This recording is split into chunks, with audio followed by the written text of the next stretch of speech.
Hello, আসসালামু আলাইকুম viewers. দেখো আমরা ফুসকুনির মাছ, এত সুন্দর তো তাজা মাছ, ছোট মাছ খাইতে বড় মজা।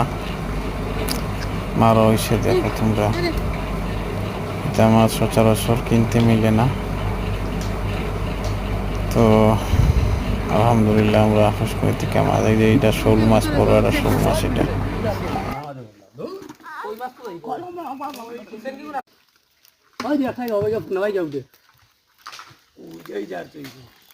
দেখি ও বালতি তো গুণ চালু হবে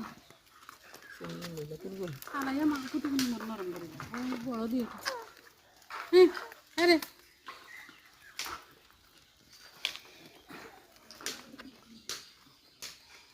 ধরাই দেই কিন্তু ধরে তো সেফটা ওই মাছ তো কলম বাবা সেন কি রাত্রে নিতে ভাই দুও করতে পারবে